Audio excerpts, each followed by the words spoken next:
Oh, it's a Federation's war. You went T Spacey. It's a Macross crossover. Yeah. It's a Macrossover. Hey everybody, welcome back to the Stoneface Reactions. I'm Theta, this is Lessons, and we are back with another episode of 0080, War in the Pocket. We come back, of course, with comments, we come back with notes, but first of all, we come back with a board. And with the board comes the board changelog, where I added Al to the Xeon crew line. I added Chris's parents, and I added a white line from Chris to Bernie. Oh, well. I have a note about that. Of course you do. You've been defending Al this whole time. I wouldn't expect you not to defend him again. Not really. Not this time. No explanation or anything else, but yeah. Oh, yeah. Well, I mean, got nothing to say about the board? Really? All right, well, then on to notes. As I said, I got more, which means I go first. Always the attempt to burn through the most notes. I might be less inclined to shit on this kid for the way he's manipulating everyone around him if this was like the Goonies or something. But we have spent a lot of time in the Universal Century. We know what fire this kid is playing with, and in what ways he is putting everyone in danger. You already know I'm unsympathetic to kids' actions in these stories, and I put to you that Al is worse than what I deemed him to be prior, when you labeled him as just an ignorant kid. This kid is not only excited that Xeon came back, despite seeing firsthand the death and destruction that they caused last time, and the knowledge that his friend is a Federation soldier. He actively helps them in their cause. Hell, Bernie tries to stop a couple of times, and Al is the one that has to push forwards to achieve Xeon's goal. Mind you, he also had to trick a bunch of adults into even getting in with the Xeon crew in the first place. This kid has worked harder than a lot of characters we've seen before. Ignorance and innocence of youth are no longer applicable. No. I'll answer one of my first note because, or I have a note about that. So it also shows that Al is, in fact, a very intelligent, inquisitive child that with the right motivation would excel at school or anything else that he sets his mind to. Except that his mind is set onto war and giant robots without any understanding of the implication of his actions or the people around him.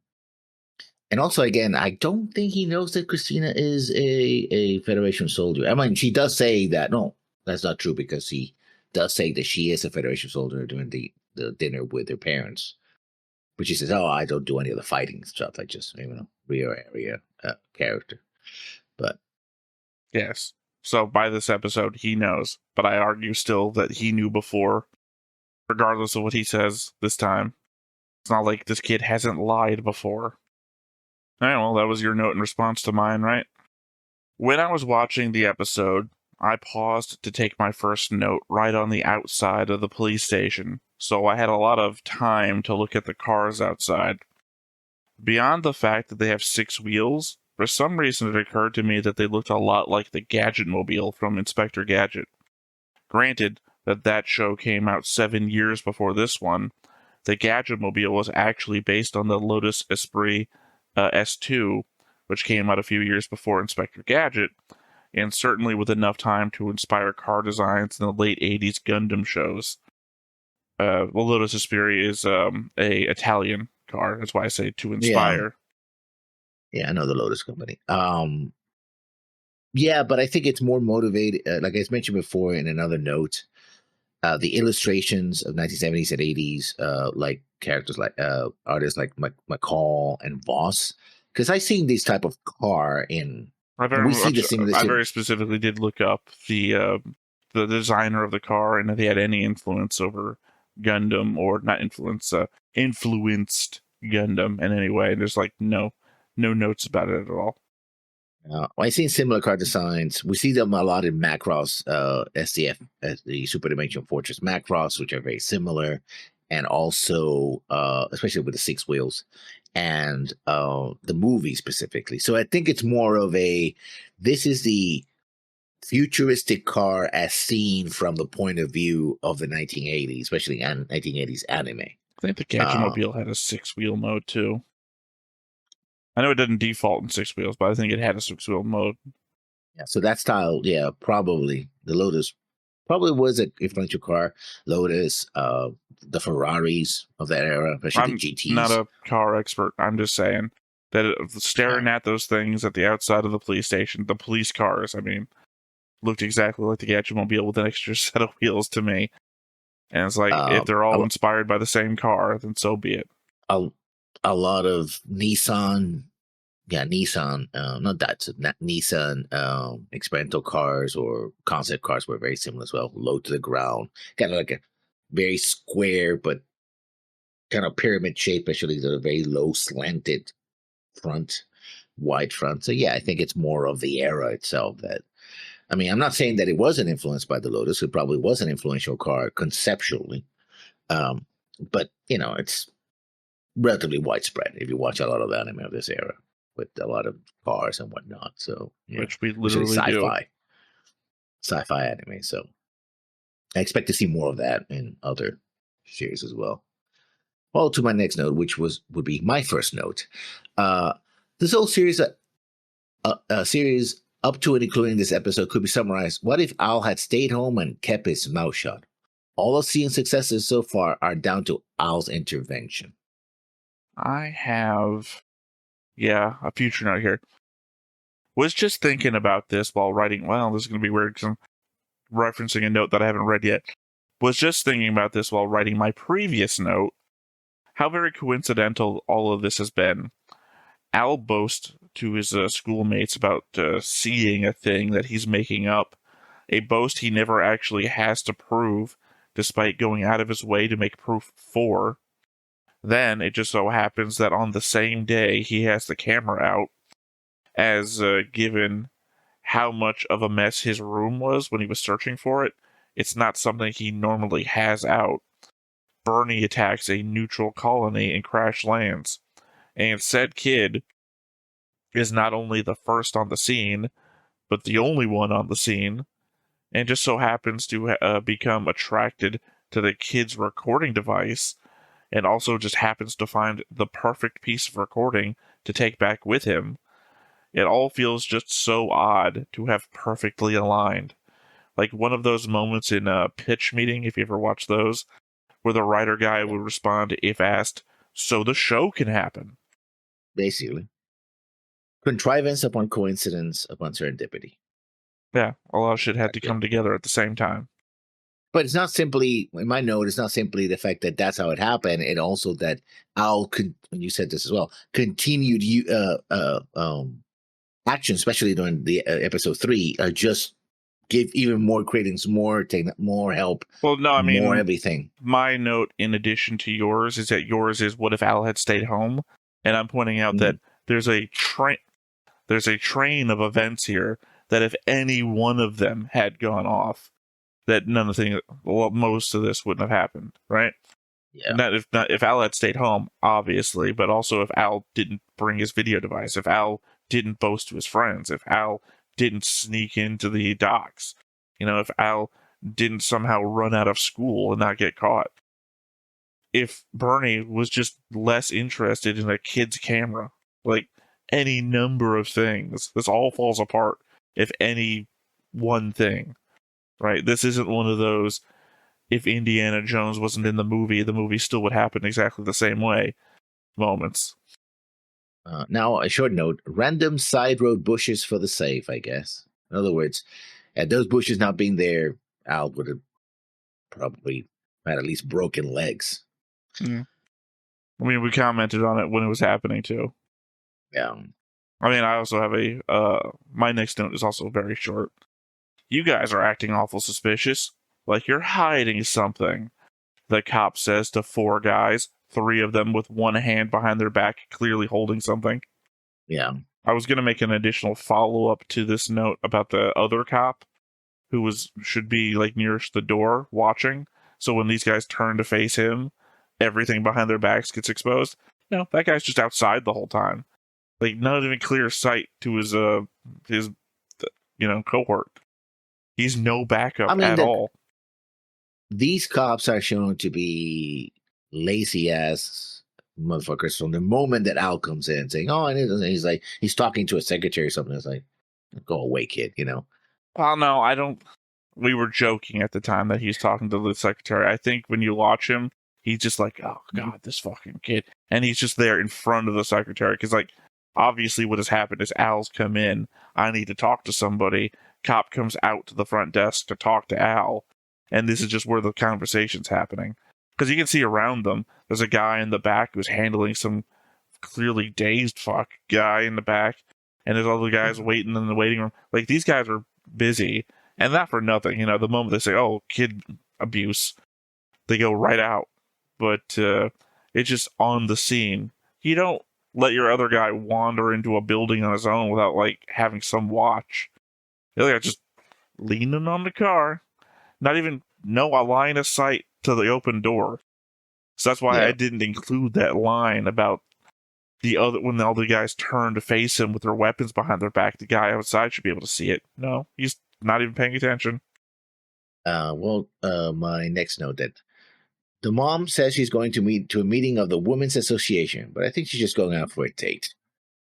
All right, another follow up. Good to see that Al's mom is a member of a women's association, that despite the values of the time of the show, or even the values sometimes given by characters in the show, gender equality in the far future hasn't backslid to such a degree that these groups wouldn't still exist. Yeah. Although exactly what would this women's association be? Would it be just the neighborhood General women's women, empowerment. I mean, it could be a women's business or it could be association. political business association, a political party? I guess we're supposed to know that. I guess. Well, no, It's like, she just says it's a women's association. If it was a specific thing, it would have a specific title. You know, like there's a women's business association for specifically women in business. This is a women's association, so just in the general. yeah. I think she's just going out on a date, which is fine too. By the way, either way, it's I fine. doubt it. She was wearing business attire, ironically. Well, it's in 1980, so I mean, she was wearing some that verse on power suit. Like, all she was lacking was 90-degree shoulders. That's true. She did have, more modest shoulder pads, but not the full on. It just wasn't what I would call date attire. Your next note, then. No, that was my response to yours. My final note. Setting up a romance between Christina and Bernie, one whack of a baseball bat at a time. I mean, it's not going to last very long. We don't have a lot of episodes to go, so yeah. Well, no, I mean, future note where I suppose that Bernie's going to kill Chris this episode. I mean, I'll include a bit that it's not in one of my notes. There's the "don't judge a book by its cover" thing that Bernie tells Al when they're leaving the building. I suppose because he's reading into Chris's "I'm not a soldier, I'm actually an accountant" sort of thing, or a data broker, whatever she says. Clearly, I think he sees through that. But also, I don't believe he's going to kill her intentionally. I believe they're going to be pitted against each other without knowing, and that's going to be a thing. Because I believe there was very specifically on the next time on a Bernie no or Bernie how could you segment. And that's my read in on that. And, also, as you said, not many episodes left to go. And this is supposed to be a tragedy. And as per my read in on the credits, I don't think anything's going to happen to the kids. So it's going to have to be a more adult tragedy. For all the shit Zeon characters get up to, I'm surprised that they didn't just kill Al or kidnap him to ensure his silence. I mean, he is a kid. Who would believe a kid that's already been shown to be able to manipulate the cops to not say anything about their operation? The only other thing running through my head is how the captain seems all that much more willing to use this kid when you'd think, given the events of the start of episode 1, he'd be a bit more defensive around endangering people he doesn't think would be up for the job, not wanting a repeat of the Andy situation. True.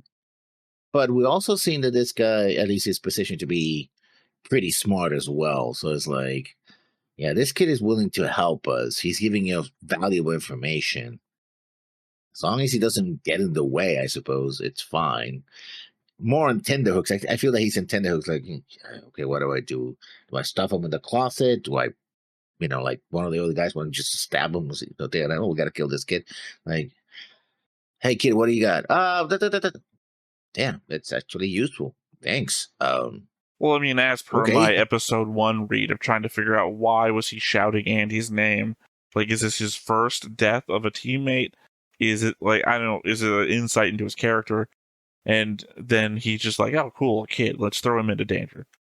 So it's just like, I don't know how to read this guy. By the way, just a note to when you were bringing up the knife guy, our resident Hispanic amongst the crew. When you listen to the show in English, it is a veritable accent smorgasbord. You got the Russian Yeah. guy, you got the normal English speaking guys, you've got, the Hispanic accent, you've got the Southern accent Chris's family seems to have. Oh, It's accents that's all weird. over the goddamn place. Yeah. I guess none of them are Xeon accents. Well, no, because that would give everything away. Although it's weird that one of the Xeon guys has a Russian accent. Though, to be fair, we haven't heard the Xeon accent in forever. And the TriStars did have Southern accents, extreme Well, they Southern had Cajun accents. accents. Cajun, yeah. Bernie was just 1 kill away from becoming an ace when the GM shot him down in episode 1. I appreciate that he's just as confused about why the GMs were there, but at the same time, it doesn't really explain why they were there. We know that they are here searching for that shipment now due to the info Bernie brought back to them, but there's no indication that that's what they were doing in the first place, beyond maybe the fact that he had the presence of mind to check some random kid's video camera and took that very specific thing. Although it also seems that there's continuous combat outside of this side as well. So should they even be surprised that they have GMs here? Well, we know that the continuous combat happening outside is happening now. We don't know if it's happening before. I mean, how did they? They would have to penetrate the defenses in the first place, I guess, and they might just be Federation forces in the area who just so happens to be helping out Side 6, this particular batch. Side 6's defense is a treaty. Yeah. So it's a line in the sand, essentially, around Side 6. That's Side 6's defenses. Well, if the Federation has a base here, as we know that they now have a base, the treaty is... I mean, my problem is I think I have a future note about this, but I don't know that I do. There's also the element that we have literally 2 shows going on right now that we've taken notes about Side 6. So sometimes I get it mixed up with which one I've taken notes about. Alright, my next one is one that I've already read before. And then the next one I already had to read before, responding to you. So, funny thing, Al's homework featuring linear equations, I didn't learn that until the 10th grade. Looked it up. Apparently, the average grade to learn that is 7th to 8th grade. Means I was introduced to it late. But also, Al should be in, like, the 5th grade. So this is still pretty advanced for him. At least it would be if he were an American kid. I recall seeing these same problems on the school board when I was watching, like, Madoka Magica. And they felt to be the same age as Al here, or maybe a little bit older. Either way, remembering that Al isn't testing well and going to be held back a year, no wonder. I remember linear equations were the first thing I ever had a problem with in math. I was never good in any type of math, so I don't Math even recall and if I ever... Math and history were my main 2 subjects, and then when I hit linear equations, I was like, fuck. I just could not do solving for 2 variables at the same time for some reason. Was always bad in math, and history was great, but history, everything else, but math. Then again, I was one of those kids who actually would read the books before even the class started. So that's what I would read the history books like they were just like it was in the library. So nothing to do. I've got the history book in my bag. So the messaging is a bit strong with the friends. Let's go to the park and play war. No thanks. Al's too busy actually assisting the Xeon War effort. Also a bit in bad taste to play war 12 months into the worst war mankind has ever been in. Adults in this show need to start seriously parenting these kids. Yeah, but it also might be a reflection that, while like it happens in anywhere where on Earth when you have multiple wars around the world and they're catastrophic wars, but kids still get water guns and play at war when in places Reminder, that there's peaceful. like 4 to 5 billion dead. This is not like, oh, there's a war happening in like, Southeast Asia right now, or whatever, and you're over here. Like, legitimately, half the population of mankind is dead. I mean, not to bring it to final point in present situations, but say during the last 70, 80 years, there have been many situations where millions of people have been killed in horrific ways, and then people who are not experiencing that and their kids are still playing with sticks and water guns and stuff like that, and playing Call of Duty games. Millions is not billions. I know where you can make the argument that any death is a tragedy, but I am saying half the human population. We're not talking about 2 very large regional conflicts.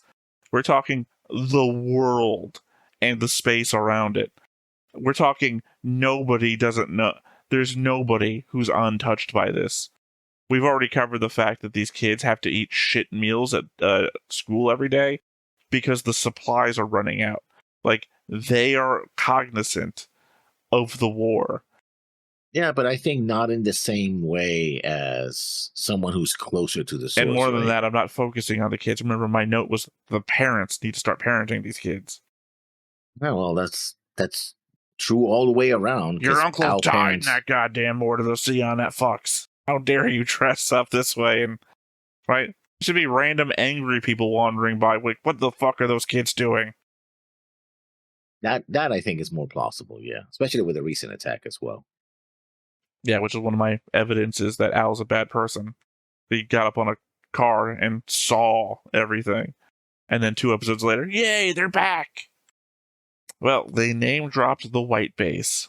This episode was the same episode that White Base docked at, the same day that White Base docked at what I still have to assume was Rhea itself. So no clue why they are still testing and not sending it over. Also, the fact that we never had any info from the OG Mobile Suit Gundam that the White Base had missed a delivery of any sort. The best I could figure is that despite what the captain tells Al, this new Zeon suit is going to wipe out the Federation base, so no one will be left to contact White Base. And Chris is going to die piloting the RX-78 NT-1, so that it will never come either. It's a possibility. But I think it may happen, but I think it's too soon for that because, yes, we're running out of episodes. There are only 6 episodes, but this is going to be number 4. So what happens in 5 and 6? It's not so much that we're running out of episodes. For me, we're running out of congruent days. The White Base has docked. If they don't, why wouldn't they have contacted the White Base the moment it docked? They're not alive to do so would be the, first thing that pops into my head. Oh, they were not ready to. Remember, they were doing testing as well. If it wasn't ready I don't yet, think that means anything. Not being ready is different from contacting them. Just because I'm not ready to deliver your computer doesn't mean I don't call you and say, hey, we're still working on the computer. You pull into the parking lot. I'm not going to ignore you and keep the door locked. Especially when I'm supposed to be business open. Yeah, no, but the White Base is not in this bounty, as I understand it. They're in Site 6, but not in this. They're still here. Hey, the White Base docked at Rhea. Okay, cool. Let them know we're still doing the development. Stay put. There's shit going on just outside our Banshee. Like, you gotta warn them that there's literally fighting going on outside right now. They don't know that. We know they don't know that. We saw them.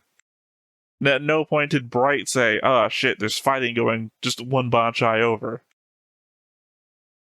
They were all busy with their shit. That's what I'm saying, is we know the OG position because we were there. We saw them. These guys have to say something. They have to say something to White Base, considering that their whole point is to deliver to White Base. And if that don't happen in the next 2 days, or the next day, or whatever, like again, they're here now, then it seems to me that something must happen here to prevent that contact from happening. Like maybe this episode, hey, maybe they don't die. maybe this episode Zeon puts up a communications blocker or something. But something's got to happen to prevent that. The element that we're in the future of that show, trying to make stuff that aligns to the past, means that we have to explain stuff here to explain why it didn't happen back then. When the DS9 crew goes back to Trouble and Tribbles, and they have to well, why didn't the TOS crew ever see these guys wandering around the background? Oh, they were actually all hidden in different places back then. How did Marty not see future Marty wandering around in the second movie? The RX-78 NT-1 was designed for a new type to pilot, without being a Sakamu-level system yet. It does have a magnetic coating, though, showing Mas Khan was working on mobile suit design projects before we ever saw him later at Solomon. Putting that magnetic grease on the Gundam. All right, my final note. It is strange that the Federation and Side 6 formed a security treaty this late into the war. I get that the Federation has started beating Zeon back and all, but Zeon space supremacy isn't nothing at the moment. Solomon still stands. Tons of fleets still wandering about that could cause real problems if they wanted to. It feels like flat-out neutrality would continue to be Side 6's best defense, rather than antagonizing an on-edge Zeon that's already proven a willingness to destroy entire sides. I just don't get the motivation, unless the Federation strong-armed them into allowing them a base in the area. Could be. Or they bypass Site 6 by going directly to the colonial administration. The people who built the bases in the first place. Because this was built into the side. Well, no, they're using an underground. They're using an existing structure. The base wasn't built into it. Like what Al was looking at is like a warehouse structure, which clearly has just sub-basement area. All they did was add barriers in that sub-basement area to prevent people from just wandering in.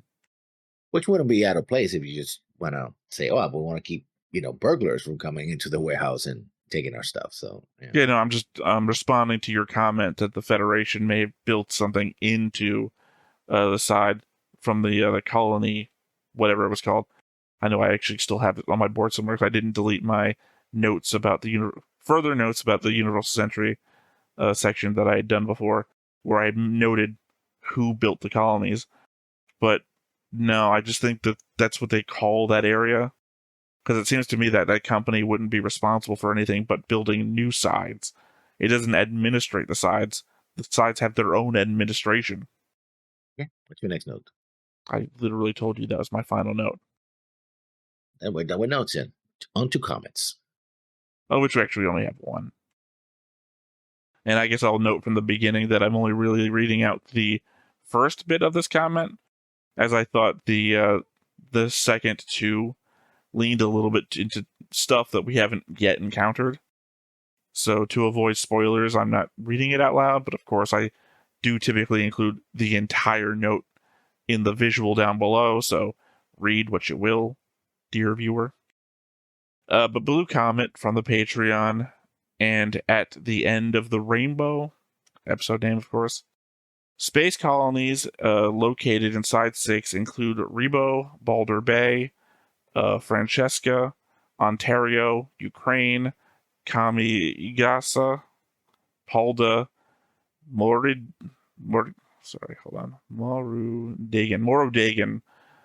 Metis, New Madria, and Izuma. Of course, they didn't include Riha for some reason, which is the capital. Rebo is the colony featured here in this story, whereas for Jiquuk's Palda colony is the residence of the Witch, introduced in episode 4, and Izuma is the colony where Machu lives. Kami-Igisa, Palda, and Francesca were listed as destinations at the spaceport during the end credits of episode 8. Yeah, I commented earlier that they use the same names from the G-Crooks. They use the same names they use here because they're repeating the same companies, space shipping companies and transport companies. I think this comes from when you were arguing with me about where they were. where things were set, because I think you were arguing last episode that we could have been in the capital. I don't know. I don't remember what we were We're specifically. not. I know. I'm saying that was your. I think that was your argument. I can't be actually certain what our argument was. I just know that I was arguing one thing and you were arguing the other, as arguments tend to go. And this is clarifying what the Banchai of Side 6 are and what stories are happening where. Again, I think it's odd that they didn't mention the capital of Side 6, Ria. 6 or 7 Unless maybe I'm wrong and the whole side is called Riha, in which case, never mind. I mean, like, call Ria like you would call the Principality of Sion, right? No, I should be right. I think I'm right.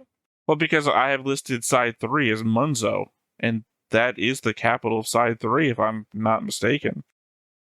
And I have the capital of Side 2 as being Hate, or I have Side 2 as Hate, and I think that's the capital of Side 2, wouldn't it? No, actually, no, I might be wrong. Because the capital of Side 2 is Island Ifish, which obviously everyone should know. So Hate might be the name of Side 2, so Riha is just the name of Side 6. Would be? I have to double check. Well, that's wiki territory, which is dangerous. Well, I don't do that. I'm working on my own notes. I have that status screen that we saw during the OG Gundam, where it had X's over different sides. So, I have X Side 1. After Side 1's destruction, it becomes a location of Solomon, HQ of the Space Attack Force. Solomon then destroyed by T&M Fleet. But they have an exclamation point over Side 6. Riha declared neutrality at start of war. I don't have a lot of notes for this bit. It's just me keeping track of if we ever learn what happened to specific sides. Like, we don't know how Side 1 got destroyed. I know it became the location of Solomon, but they don't tell us. They repeatedly tell us what happened to Side 2. Because of Island Fishes. Fish. Side 4, I don't even have the name for. It says ruins seen near Side 1 Solomon attack. They mentioned that Side 4's ruins are passing by as they're on their way to Solomon. I bet there's people here that also do the stuff that they didn't see, that they grab garbage and from these destroyed colonies and just resell it, right? And in G-Code as well. If more about the Universal Century is correct, or canon rather, then Side 1 died in nuclear fire. Yes. That was a story. The guy was rushing to get the message out that they were about to be attacked, and then. Yeah. Well, that's where I'm pulling that from. As I just told you moments ago, I didn't delete my my notes about the Universal Century, which is I have my January 3rd, 4:30 a.m.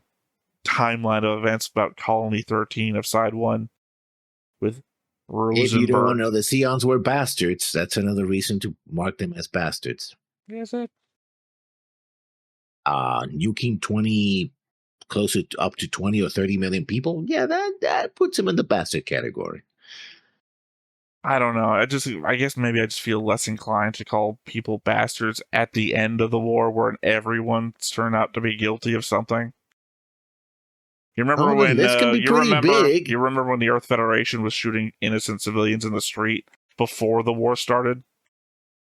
I'm not I'm not counting guilt. I'm just saying that my inclination towards pointing fingers just kind of withers away the more every side does, bless you, something evil. So, because like this world's filled with horrible people. I don't discriminate between the bastards. It's just like, and I'm very specific. You're a bastard because you did this exactly thing. My point is that it's going to get tiring if I'm just going to be calling people bastards all day. So I'm just. Oh, I have no problem with that. I only have so much time in the day. Well, true enough. I can't remember what what was the Helsing abridged quote. Don't weep for the stupid, you'll be crying all day. Yeah, well, that's true. So saying everyone is guilty here. So I'm just, obviously someone could get into the argument of who started what when and who did worse things where. And it's like, yeah, but I mean, that's the arguments you don't pull back from. But that was a comment then. Yep. Nothing left to do, I think, but to hop on in and see what we get. But before we get started, Make sure that you hit the like button. Hit that subscribe button. Comment down below to feed that algorithm. on top of all that, if you want to watch more shows like this, Unfiltered. Uncensored. And uncut. as well as some early access stuff, You can check it out over on the Patreon. It's just $5 a month, but hey, no pressure. There's zero pressure in order to do that. It's just a little bit of extra support, and it would be greatly appreciated. You're pretty loud. Since we have to talk through this, I'm very happy to report that Witch, right? I think that's a series. Witch Watch. It's getting a second. Witch Watch. It's getting a second core. I liked it. It ended 12 episode. I thought it was going to be like, this is going to be pretty wishy-washy, and it kind of was, but... Ironic, considering how fast they are on that. This could be coming out after a second season of that comes out. Yeah. I linked to you the other day the poster for the new Kaguya-sama TV special. It's going to be coming out. Oh, TV special, yeah. Well, they said TV special, but though. Sometimes they call TV special movies TV specials too. Yeah. You know, like made for It might TV be movies. Yeah. I mean, by that poster, I think they're going to tackle a very specific thing they didn't tackle in the series, which, you know, they kind of left it like, oh, this is going to happen, but we never did see it. So, you know, I think it was a dream sequence or something like that, and it never really got resolved. Kaguya-sama, the steps to become an adult. Yeah, because they're both graduating from Well, high school. I just remembered that I only linked you the poster and I didn't bring up like the name or anything. Yeah. And I didn't conceivably, translate it, it's so. right where the movie ends, or I guess the series, depending on. I don't know. In my head, I remember watching it as a movie, but I guess it was also a 6 episode OVA, series. Yeah. Basically an OVA. Hold yours. Right.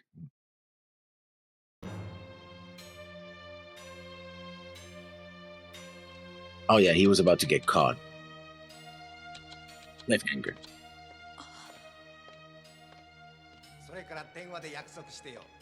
So anyway, I started blasting.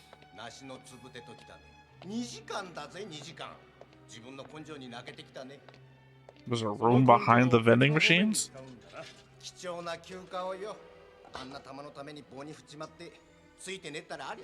How?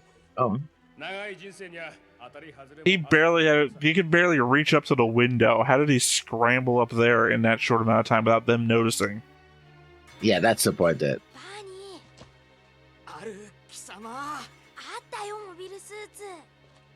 何がモビルスーツだジムかじゃあなんだ名前はわかんないけど写真に撮 The ってきた hell do you know?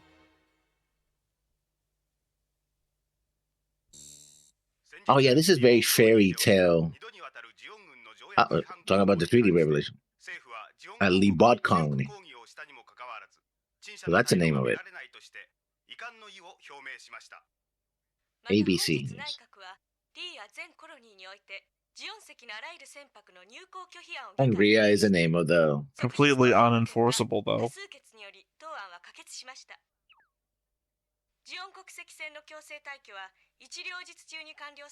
Oh, this is where they kick off Char's ship, right? Yeah. They didn't kick Char's ship off. The white base leaves, and then Char leaves on his own after. They don't kick him out. Pink elephant.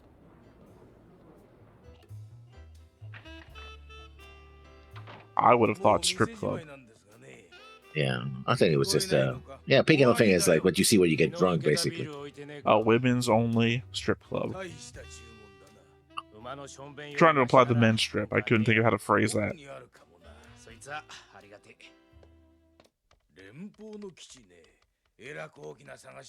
Well, looks like Hiro Yeah, Yui yeah. is getting a mission. Yeah.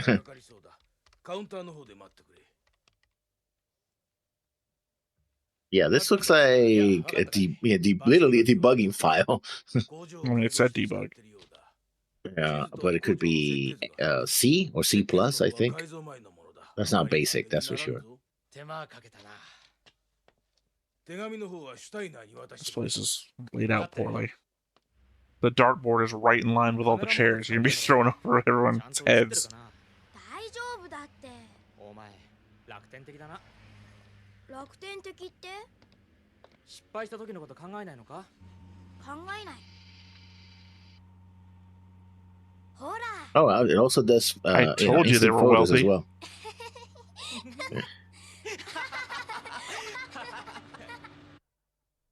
Why are you laughing? I mean, late 80s, you should still be like whole over the shoulder, massive. 勝手にちょっかい何度出しやがって。連邦に捕まったら一体どうする気だ？え？ It wasn't me, it was the kid. 二人ともそこら辺でやめとけ。落ち着きなガルシア。やっちまったもんは仕方ねえさ。ガルシア。 Oh yeah, Garcia. He's the Latino with the knife. Yeah. Yeah. 了解。 Week from now, he's got to go off to fight the aliens, バーニー、小僧はどうした？ the facehuggers and 車 everything. の中で寝てます。 The jokes, similar named characters. はい。あんな無茶は二度とやるな。死にたくなかったら命令通り行動しろ。 Oh yeah, that's the point. I mean, he was ordered to find the base. おいある、お前 Yeah, の but 血 he だ。 was not supposed to. You know. ある、起きろよ。 I mean, しょうがねえな。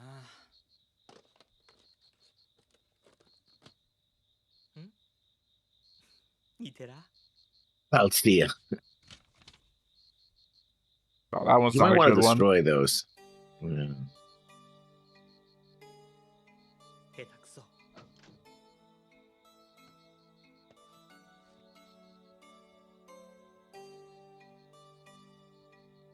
Yeah, like a little kid.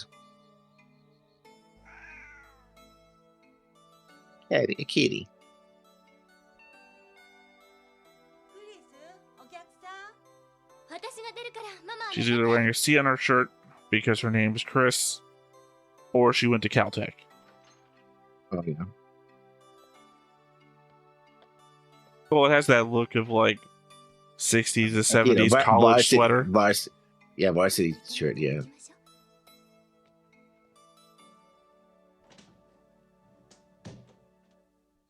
Cat gets up, sits on his face, as cats do. 待ったって言っときますから。助かりました。失礼します。ではまた、ワイズマンさん。マッケンジーさん。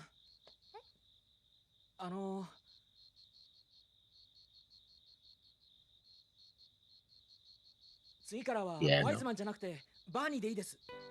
私もクリスと呼んでください。おやすみなさい、バーニー。おやすみなさい。 In any other show, that would be a major update on their relationship. Here, it's just makes it more worse. Again, I'm proposing that they're going to kill each other, so.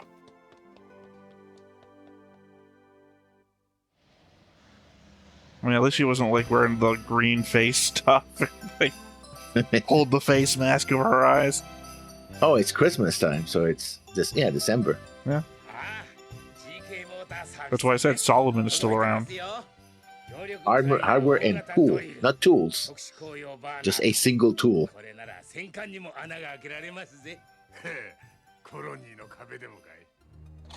Why joke?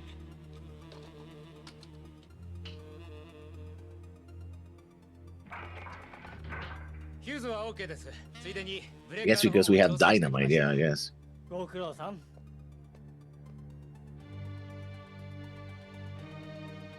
That's a warehouse that seems like it's built like I don't Like know a if that's a goddamn bunker. warehouse. That could just be that's the Federation building, isn't it? yeah, I think so.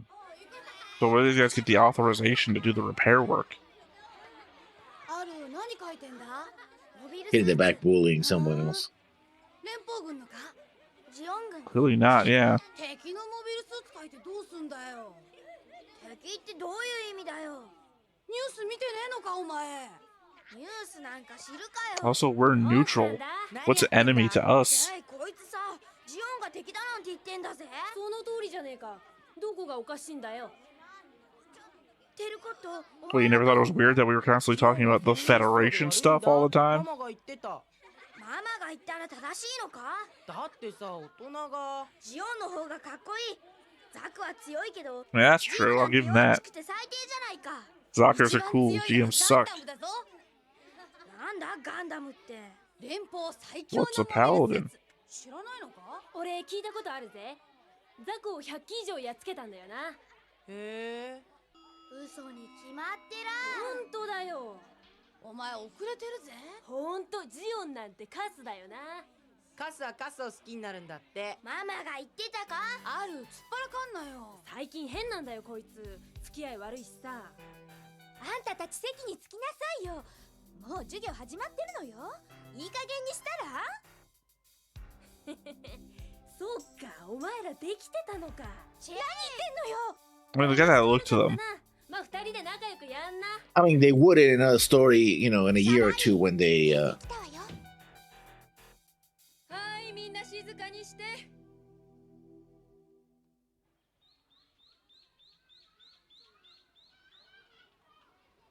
久しぶりだなチャーリー。景気はどうだい？なんとか生き延びてるよ。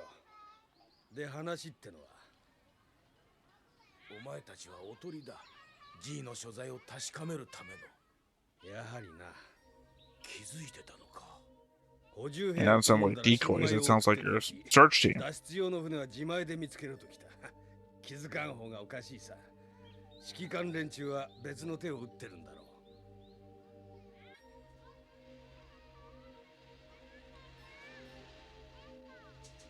う。yeah.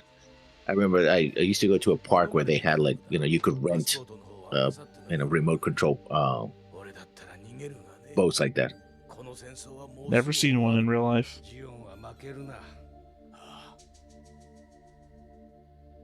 So this whole thing is pointless.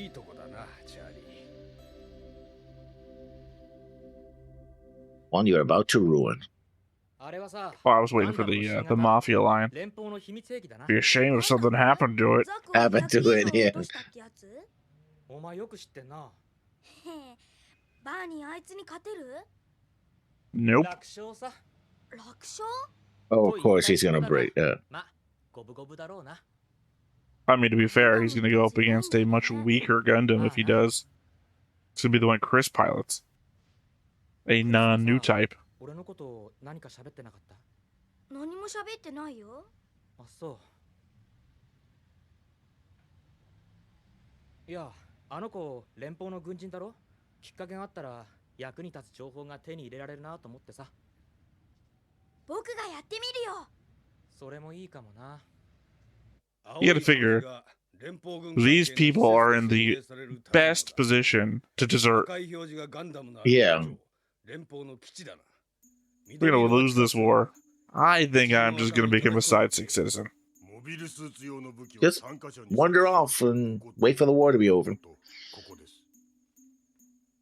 Won't be captured by the Federation. I've technically come up with a backstory. I just gotta get this kid's father to buy into it.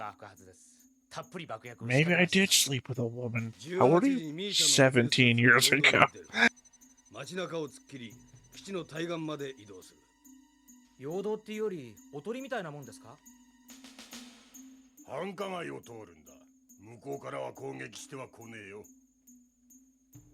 俺たち3人は例の地下道から基地に潜入する。ガンダムが動くかどうかはわからん。ダッシュが不可能の場合は破壊を優先する。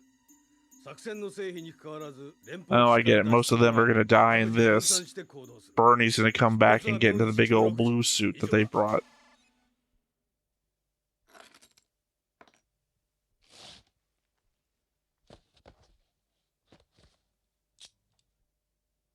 Of course not. I'm a pilot. Yeah, those things explode and タイの中で俺より階級が低いのはお前だけだ。威張れる相手がいなくなると困る。死ぬんじゃねえぞ。I punch you in the face, but I still like you, so that's okay. That's Garcia's love language, I guess. Punching people in the face. クリスに頼んでさ、あの辺りを見学させてもらうことになった。 Bad, Chris. Bad. 中に入れるかもしんないよ。いつ行くんだ？明日。明日？やめとけ。絶対ダメだ。どうして？絶好のチャンスじゃない。ダメだと言ったらダメなんだ。いいか？絶対に行くんじゃないぞ。 Also, while you're at it, tell Chris to stay away too.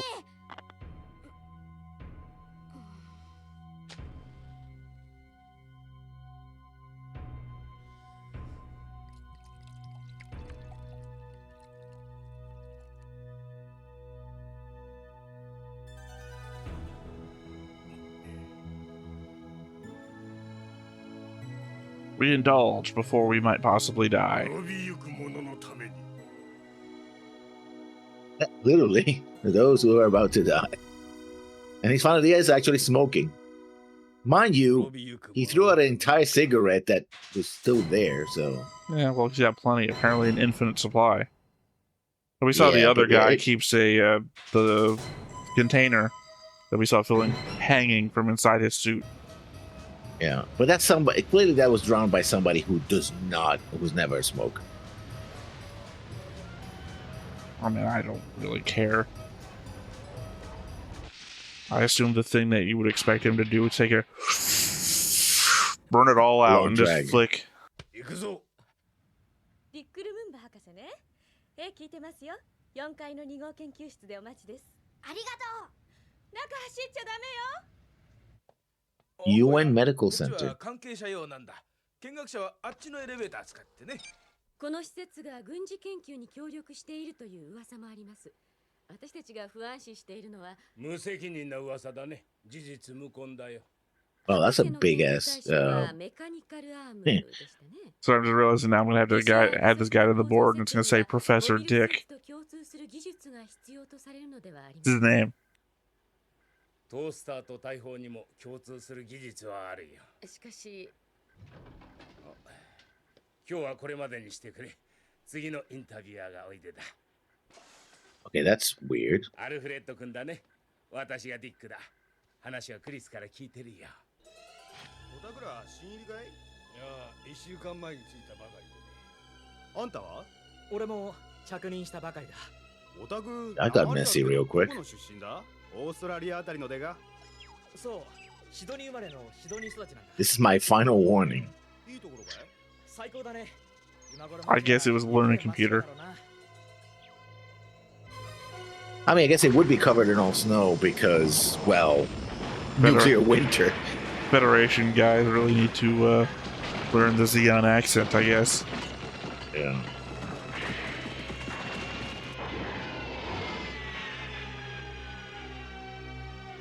It is a neat looking suit. It's also got the command head spike. There you go.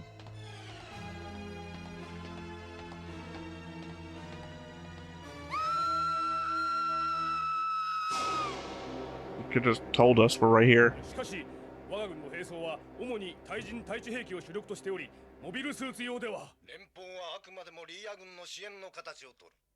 これ以上コロニー住民の不評を買う気はない。ですが、君たちも実戦を。Oh, it's a Federation's war. UNT Spacey. It's a crossover. Yeah. It's a crossover. It's like Gary That's Phantom. not white base. It's Gary Phantom. Yeah. まだ大きすぎて人間の役には立たないんだ。モビルスーツは役に立ってるよ。あれは必要悪とでも言うべき機械で、人を幸せにするためのものではない。I mean, actually, they were built for construction before they were built for war, so.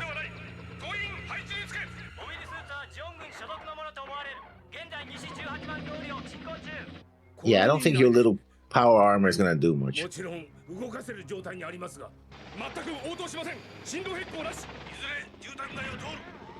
住民の避難が完了したら攻撃を開始する。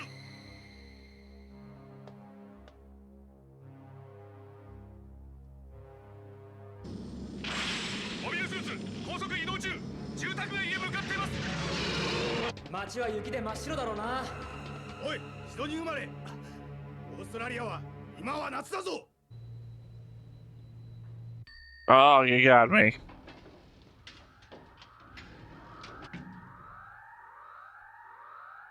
ジオンの銃だぜ、見ろよ。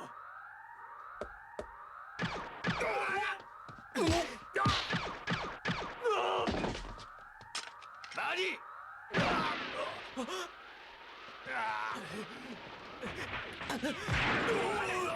Ah. Sorry, I saw the spread on that bull.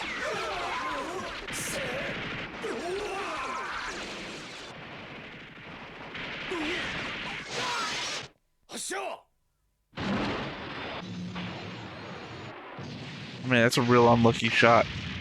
You shoot the guy, and he falls backwards goes and this- just randomly shoots you from across the room. There goes to school. Yeah, we'll play some Alice Cooper song, I'm sure.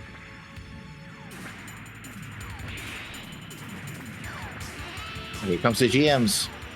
From, again, the Gary Phantom.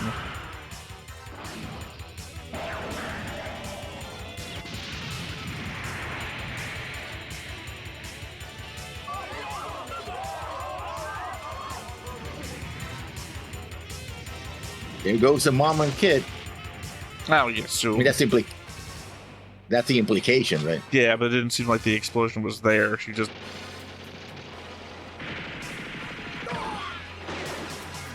That's a good shots. 隊長の様子は出血がひどくてほとんど意識がありません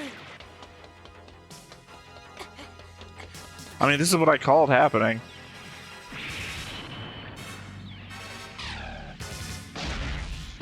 スカーレット隊全滅敵モビルスーツ基地に接近中ジルムの状況は銃撃戦で膠着状態です近づけませんマッケンジー注意を呼べ反対ですコロニー内で戦うなんて Yeah, but again, she's a pilot running into a firefight.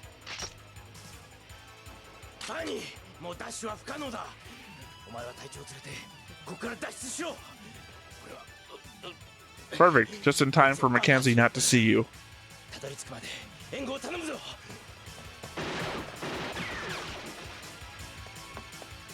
ガルシ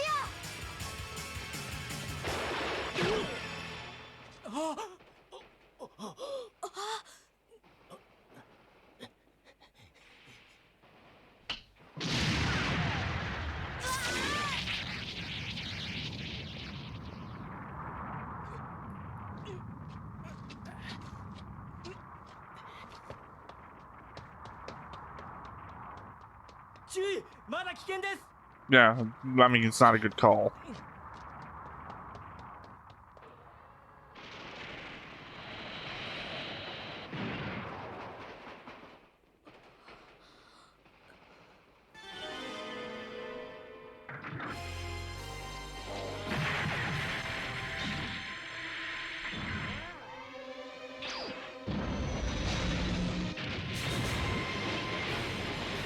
Well, she got beam sabers. Clearly, she's gonna win. Yeah.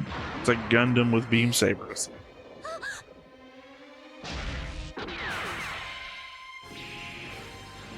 And extra armor. I was gonna say a shotgun versus regular Gundam armor would be a bad call. 勝者か見りゃわかるだろ救護班あっちだ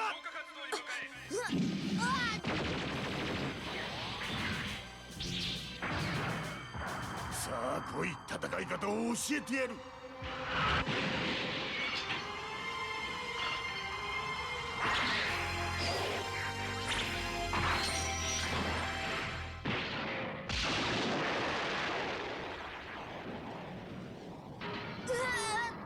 It's certainly a weapon of some sort. Well, they were mines, basically. I know. They grew up with them. I know, but you didn't put them in a whip.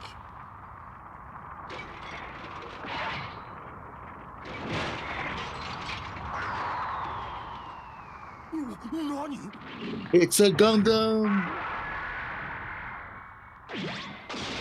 Well, they both got sabers.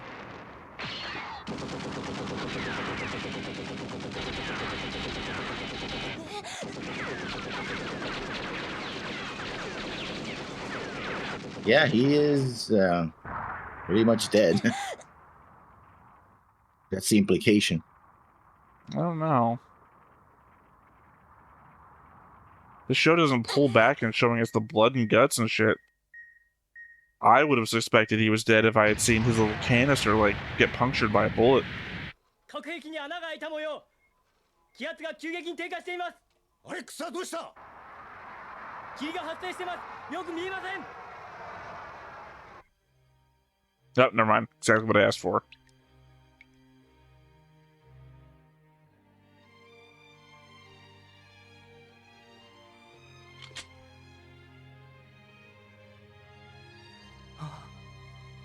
Hey, isn't this how we met? Al realizes exactly what he was helping. Up Does close he? and personal. I think So he I was does. waiting to see if that was actually correct. I don't know. He's seen the blood and guts of fighting firsthand already, and he still resisted the idea that Zeon was the bad guys and helped them. So I don't know that he realizes anything other than the fact that, oh shit, I have been through some adrenaline shit right now. Like I don't think he even understands how close to death he just was. Yeah, the explosion. They Yeah, could have that's taken what him I'm out talking about. with a wall. Yeah. Well, more so that a vending machine is the only thing that prevented a wall from crushing him.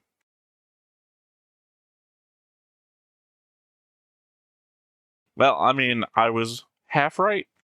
The whole attack on the base is what I was calling before. No, Yeah. Chris didn't die, and also Bernie didn't pilot the suit. So, but I also called everyone dying on the Xeon team this episode.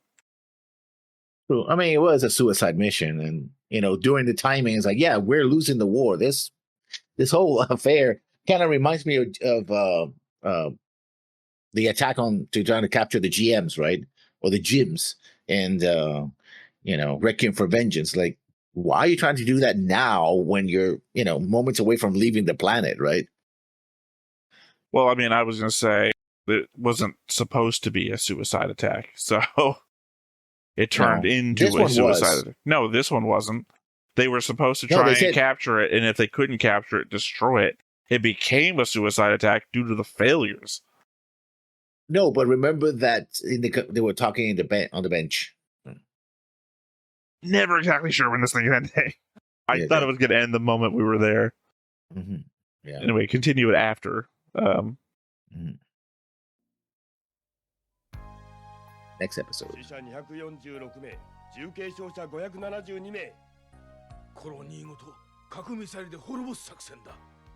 Sounds right. 簡単に死んじゃうんだね。戦うと思う？逃げないの？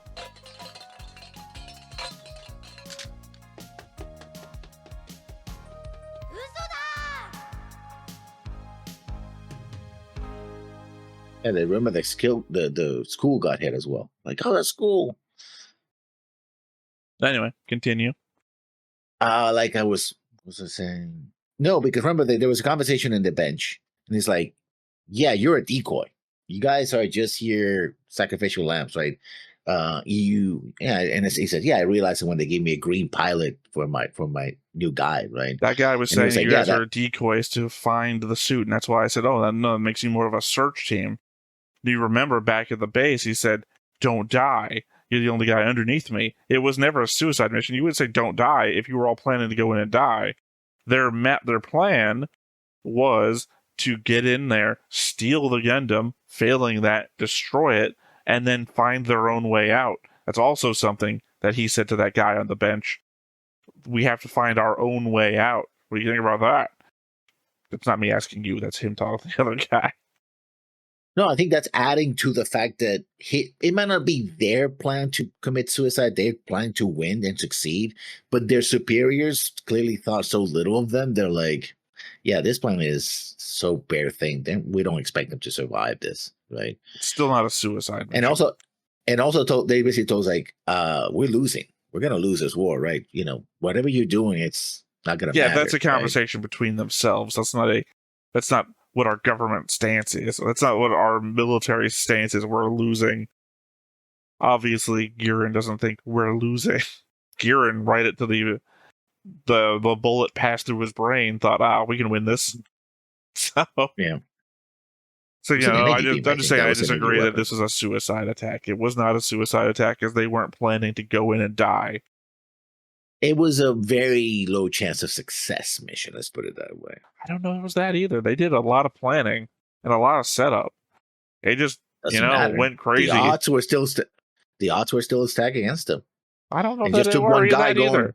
Literally, they came in with so much high explosives and set up explosives beforehand to aid in their mission. I said, I think it just went sideways, and that turned everything around.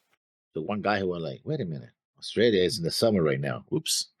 Although, to be perfectly honest, even if Australia was in the summer, that's where the bulk of island fishes landed. It landed on top of Sydney. So I think most of Australia should still be covered in nuclear winter. So we just winter, you know. The element there is the thing that we talked about last Cheekwux episode, which is to say that we've been exposed to none of that through all the stuff that we've watched. And even Earth in Cheekwux doesn't seem like it's suffering from that. So that is just poor visual translation. It seems like everything having to do with island fish was done in the last 7 months. I mean, 7 months after. Like, you saw in Origin, the skies got a little dark for a little bit, and then apparently people started starving, because I assume the idea is that all the shit in the atmosphere blocked out the sun, preventing plants from growing, temperature changing, whatnot. And then, by the time the show starts, Mobile Suit Gundam, in September, 7 months later, back to normal. There's a lot more craters than there used to be. You know, craters where towns used to be, because apparently the debris of island fish targeted towns. I mean, there was a break of island fishes, so not That's all sarcasm landed lessons. I would hope you could figure that out from me by now. It's just the idea that the things that we saw, specifically, oh, that lake, that used to be a town. Well, it's like, well, that's a very specific piece of landing debris then. God had it for that town. Bullet. It's not the bullet with your name on it you should worry about. It's the one that says to whom it concern. Oh, I'm worried about the one with my name on it. Somebody carved that name into a bullet. That's a guy I have to be worried about, and a bullet. Or a woman. I'm not being sexist about who's trying to kill me. I've said a lot of stuff in my time. The idea about the bullet has your name on it is that it's going to hit you no matter what. That's why it has your name on it. That's why the phrase is carving stuff into a bullet makes it less aerodynamically sound. I understand it's a turn of phrase. I'm joking, Lessons. I would hope for sarcasm and joking. I would hope you would figure it out by now. Yeah, it's not coming that way. It is. Through that also, if I wear a flask in my upper pocket, deflects all bullets. That and thick books. Or, I mean, anything, really. You know, my father's pocket watch. Started up my ass. That's not a good Christopher Walken impression. Not that I could do any better, by the way. So, well, I was carrying on everybody knowing the quote, which obviously was also just a bad quote because I don't remember the words technically. Also, it was a pocket watch. It wasn't a. I mean, I was saying pocket watch. It was a actual wrist watch, I believe, that he stored up his ass for like 5 years or whatever it was. Anyway, this episode continued to set up Chris and Bernie for the eventual tragedy. Well, I don't know. Obviously, it really got bloody in this episode. Obviously, I had an idea of where it was going to go there, but the next time on doesn't allude to what I was thinking was going to happen, because obviously, unless Bernie is going to go back to his downed Zaku that they already stripped of weaponry, then I don't know how he's going to get into a mobile suit fight with Chris. And, you know, it seems like he's hiding in the woods with a literally, what do you call it? String with a bunch of cans on it to rattle when somebody comes by. So it looks like he's in a hideout mode. Yeah. Survival mode. Behind enemy lines now. The way he sees this. Right. Well, I mean, they're also saying they're going to shoot this place with a nuclear missile. So, Nuke. Yeah. So we're already, you know, breaking the Antarctic Accords. Again.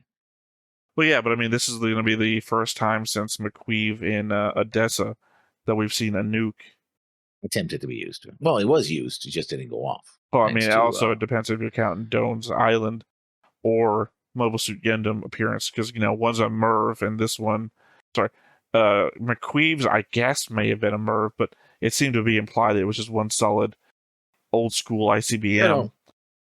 Kind of split. It would go to the atmosphere and then split in different areas. No. McQueeve's never reached the atmosphere, so we have no idea. That's what I'm saying. Oh, that one was a solid warhead, yeah. Yeah, that's what I'm saying. McQueeve's could have been a MIRV. We never got there, but it looked like, from the vision of it, it was an old school ICBM. Versus the MIRVs that we saw in Doan's Island. But I'm saying, depending on which one of those you think is actual canon, the idea being those were the last ones that we saw This will be after that. We lost Odessa in November. So this is... Well, there is the disintegration bomb of MS-13, which kind of looked very suspiciously like a nuke. Well, I mean, that's what I said, but you argued against it. Yeah. A tactical nuke. No, actually, I have it in my notes. I have to go back. Well, at the time, you argued against it, despite what your notes say, because I was saying he was nuking the place behind him. And you're like, no, he wouldn't do that. But he did. Either way, in spite of what I said. Nobody said it was a nuke, and then nobody references it ever again. So it's like hard to tell. That would put that in the vague territory. Like, I believe it's a nuke. It's the same way that I handle the board, right? If I'm not 100% certain, I'll like make a note so the audience knows that I think this, but I'm not willing to go to bat for it. Although, again, by MS-13's own weapons technology, both sides, specifically Zeon, has developed weapons that are even more powerful than a single nuke. You know, weapons that can take entire chunks of giant mountains and disintegrate them. You know, so the difference is stockpile. We have, they have. We have nukes. We've developed a new weapon which is more powerful, but we still have a stockpile of these old existing weapons. And who's to say? Who's to say Zeon didn't run out of nukes because they used most of them? We don't know how many they had in the first place. Well, you think if they still had nukes, they would have used them at Abaquo. Well, in space is not very useful, though. I would argue that they are. No, I'm thinking towards, say, Babylon 5 and the use of mines as nukes. We can mine a territory. That is actually not how the nukes in space work. I don't care. I literally don't care because the show doesn't always follow hard sci-fi rules. I care about what is thematic, not thematic. What is... I don't know. A lot of times this show uses like rule of cool for things. Yeah. And I just think that that's what would happen. Also, they would just launch the nukes the same way that Seed does. And in which case, it would be interception and whatnot, but at the same time, there was a lot of space and a lot of fleets and whatnot around Abaquo, and there was a lot of space debris in the area. They could... there was something they had that was better than nukes for anti-space weaponry. The meteor missiles, whatever the fuck they were called. Yeah, the meteor missiles. Yeah, basically took little chunks of rock and just put engines on it in a targeting package, and they just the rammer ships or whatever, essentially. Except we don't have to build anything but the rocket packs. They could have used a bunch of those too. I'm moving off territory now. I started with the nukes, and I just said, "Oh, here's all the other stuff." I'm basically, again, the reason I had myself drawn as the Zeon commander is here's how I would have done things differently. Here's how I'd play this giant game of Risk. Either way, I mean, it would be most destructive. The nuke would be most destructive within the colony because the air itself would be used to, the shockwave they're in, and basically rip the colony inside out. Basically, the immediate area the nuke goes off, it gets destroyed, and then those giant windows that it has would blow, and that's it. Dead colony. Well, I mean, side one. But I guess it would also somewhat act like a neutron bomb. Yeah, but I don't think people would. Well, to your argument that explosions in space don't operate the way that they do in TV shows, the energy would still be at released. And the energy is probably still enough to kill people at range. That's why I'm likening it to a neutron bomb. All the X-rays, the radiation, gamma rays, and whatnot. But, anything nearby would certainly be. Although, if your ship's in space, you would think those ships, if they are, well, it depends. If you take what happened in GQX with the Jupiter fleet, then no, those ships did not have strong enough radiation shields to not be affected by the radiation of Jupiter. Yeah, they didn't show the people die. They show the people getting depressed and just no reason to live anymore. Like dudes sitting in front of a window. It's they didn't harden the electronics enough. What the hell is the name of that movie where they have to restart the sun? Solaris? No, that's something completely different. Yeah, no, that's the George Clooney one where he relives his memories or something on an alien planet that causes memory shit. Can't remember the name Space of it. Station, yeah. Yeah, well, I'm talking about the movie where they have to fly towards the sun in a giant. Yeah. I can't. It's like a solar shield. I can't want to say solar sail. Solar shield. And they have to stay behind it. And there's another one that they sent before, and the captain of that one just sitting in front of the window, eating up the sun. All right. Well, I guess if that's everything for this episode, then once again, I've been Theta. This has been Lessons. We've been Stoneface Reactions. And we will catch you next time. Bye-bye. Hey everybody, thanks for watching another Stoneface Reactions. If you have an idea of another video we could go ahead and watch, go ahead and put it in the comments down below and we'll add it to the wheel. Be sure to like, comment, and subscribe and let us know what you thought about this video and what parts you liked. And until then, we'll see you next time. Is this too goofy?